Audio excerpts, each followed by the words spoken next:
अस्सलाम वालेकुम dear students, आप देख रहे हैं सैयद अली किरमी और आज की इस वीडियो के अंदर हम mutation and genetic recombination in bacteria का जिक्र करने वाले हैं। तो आइए इस वीडियो को शुरू करते हैं। याद रखिएगा, जो सेक्सुअल रिप्रोडक्शन होती है जानदार के अंदर, वो सेक्सुअल रिप्रोडक्शन इस बात की जिम्मेदार होती है कि जानदारों में चेंजेस आ सकती हैं, क्योंकि दो अलग क्रोमोसोम जो है वो हासिल होते हैं। मिसाल के तौर पर एक मदर सेल से क्रोमोसोम हासिल होता है और एक फादर सेल से क्रोमोसोम हासिल होता है। तो ये जो है वेरिएशन को काज कर सकता है। लेकिन अगर कोई म्यूटेशन हो ही नहीं रही, एक ही जानदार है, तो एक जानदार जो है अगर वो डेवलप होता रहेगा तो कोई चेंजेस के चांसेस ही नहीं होते। तो फिर बैक्टीरिया के अंदर किस तरह से जो है वो चेंज आ रहा है? तो बैक्टीरिया के अंदर जो चेंज है वो जो है कॉन्जुगेशन के ज़रिए से आ रहा है, या कुछ दूसरे हमारे पास प्रोसेस है जिनके ज़रिए से बैक्टीरिया के अंदर भी चेंज आ रहा है। तो इसी टॉपिक को आज हम शुरू करने जा रहे हैं, जिसे लिखा हुआ है पहले पैराग्राफ के अंदर, sexual reproduction does not take place in bacteria. Bacteria के अंदर कोई सेक्सुअल रिप्रोडक्शन नहीं होने वाली, यानी कि कभी भी दो इंडिविजुअल हिस्सा नहीं लेने वाले बैक्टीरिया के अंदर। हाउएवर जेनेटिक रिकॉम्बिनेशन में takes place accidentally and regularly which causes mutation in bacteria. लेकिन जो बैक्टीरिया हैं उनके अंदर उनका जो जेनेटिक मटेरियल है वो एक दूसरे के साथ कंबाइन हो सकता है, या तो वो एक्सीडेंटली कंबाइन हो सकता है या वो खुद से जो है वो चेंज कर सकते हैं जेनेटिक मटेरियल, और उसकी वजह से म्यूटेशन भी बैक्टीरिया के अंदर हो सकती है। अब सबसे पहले जो मेथड है जेनेटिक रिकॉम्बिनेशन का, उसका नाम है कॉन्जुगेशन। कॉन्जुगेशन यहाँ पर आप तस्वीर में देख रहे हैं कि एक जो बैक्टीरिया है जिसको डोनर कहा जा रहा है, जो अपना प्लाज्मिड जो है वो दूसरे बैक्टीरिया को दे देगा, जिसको रिसेप्टेंट कहा जाएगा। तो इस तरह से एक का डीएनए जो है वो दूसरे के अंदर दाखिल हो रहा है, तो ये जो है कॉन्जुगेशन कहलवाएगी। तो इसको अगर हम पढ़ेंगे, conjugation is a process by which one bacterium transfer genetic material to another through direct contact. Conjugation एक ऐसा अमल है जिसके अंदर एक बैक्टीरिया जो है वो अपना जेनेटिक मटेरियल दूसरे बैक्टीरियम को दे देता है। During this process DNA plasmid is transfer from one bacterium of a mating pair into another recipient via pili और साइटोप्लाज्मिक ब्रिज। इस अमल के दौरान जो प्लाज्मिड है वो एक बैक्टीरिया का दूसरे बैक्टीरिया में ट्रांसफ़र होगा। जो बैक्टीरिया ट्रांसफ़र करेगा उसको डोनर कहेंगे, जो ले रहा होगा डीएनए को, उसे हम रिसेप्टेंट कहेंगे। और इनके ट्रांसफ़र में जो हिस्सा होगा जिसके ज़रिए से ट्रांसफ़र होगा वो पिलाय होगा, या साइटोप्लाज्मिक ब्रिज उसको हम कहेंगे। जैसे यहाँ आप देख सकते हैं कि जो पिलाय है, ये पिलाय जो है, पिलस जो है, ये जेनेटिक मटेरियल को ट्रांसफ़र करने का काम कर रहा है। कुछ एंजाइम्स भी इन्वॉल्व होंगे, जैसे डीएनए पॉलीमरेज हो गया, या कुछ ट्रांसफ़र करने वाले मॉलिक्यूल्स भी मौजूद हैं, जैसे कि रिलैक्सोसम, ट्रांसफरोसम, इस तरह से कुछ मॉलिक्यूल्स हैं जो कि ट्रांसफ़र करने का काम भी कर रहे हैं, और बाकी जो है कनेक्टिंग का काम जो है वो पिलस कर रहा है। It is a parasexual mode of reproduction in bacteria. ये दरअसल ट्रू रिप्रोडक्शन का मोड नहीं होता बैक्टीरिया के अंदर, लेकिन कुछ जो है सेक्सुअलिटी के अंदर आ जाता है, कुछ जो है सेक्सुअल रिप्रोडक्शन में हम उसको काउंट कर देते हैं। However, in bacterial conjugation, the process involves transfer of only one portion of the genome. तो कॉन्जुगेशन के अंदर ये हो रहा है कि पूरा का पूरा जीनोम जो है, पूरा का पूरा जेनेटिक मटेरियल नहीं जा रहा, लेकिन सिर्फ एक हिस्सा जो है जेनेटिक मटेरियल का सिर्फ वही ट्रांसफर हो रहा है। जैसे लिखा हुआ है plasmid from donor to recipient cell unlike regular sexual reproduction.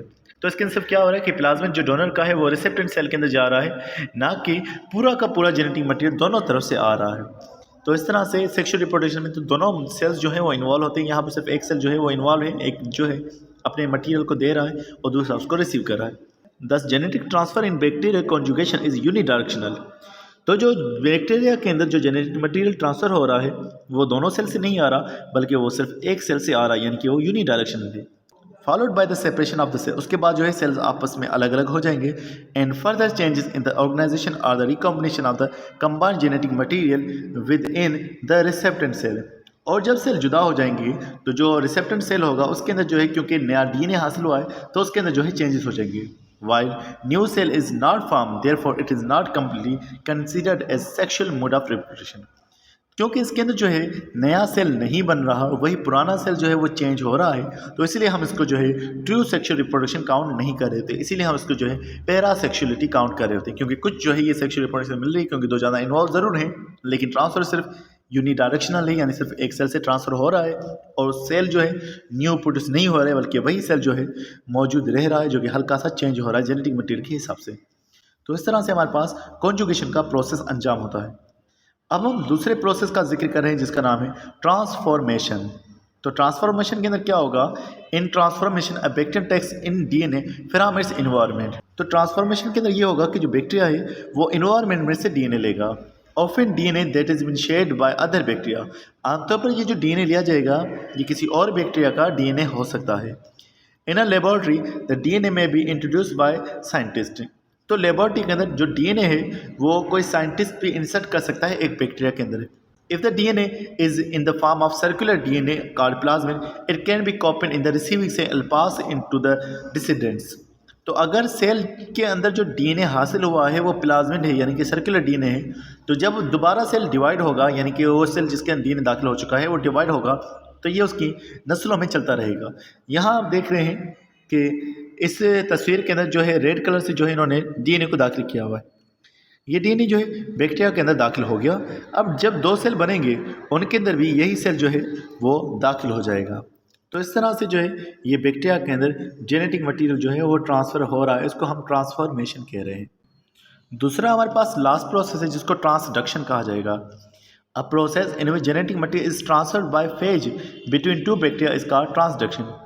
कि जब जेनेटिक मटेरियल एक फेज के ज़रिए से एक बैक्टीरिया के अंदर ट्रांसफ़र होगा तो इसको जो है ट्रांसडक्शन कहा जाएगा। फेज का मतलब है बैक्टीरियोफेज वायरस। जब बैक्टीरियोफेज किसी बैक्टीरिया के अंदर अपने डीएनए को ट्रांसफ़र कर रहा है तो इसे जो है ट्रांसडक्शन का प्रोसेस कहा जा रहा है। जैसे आप देख रहे हैं कि ये जो वायरस है ये बैक्टीरिया के अंदर दाखिल करेगा अपना जेनेटिक मटेरियल, कोट वैसे ही बाहर रह जाएगा, इसका कैप्सिड कवर बाहर रह जाएगा। जेनेटिक मटेरियल जो है ये चला जाएगा बैक्टीरिया के अंदर, यहीं पर वो अपने कैप्सिड्स कवर बना करके फिर अपने आप को जो है बैक्टीरियोफेज वायरस जो है रिलीज़ कर देगा, बैक्टीरिया सेल को किल कर देगा। तो इस तरह से अगर एक वायरस के ज़रिए से जेनेटिक मटेरियल दाखिल हो रहा है तो उसको हम ट्रांसडक्शन कह सकते हैं। याद रखिएगा ट्रांसडक्शन जो है लाइटिक फेज या लाइसोजेनिक फेज दोनों में हो सकता है। लाइटिक फेज के अंदर अगर ये ट्रांसडक्शन का प्रोसेस होगा तो ये हार्मफुल है क्योंकि बैक्टीरिया को किल कर देगा। अगर लाइसोजेनिक में हुआ तो काफ़ी टाइम तक बैक्टीरिया जो है अपने आप को सर्वाइव कर सकता है। तो डियर स्टूडेंट्स आज के लिए बस इतना था, तो मिलते हैं नेक्स्ट वीडियो में, तब तक अपना बहुत सारा ख्याल रखिएगा। अस्सलाम वालेकुम।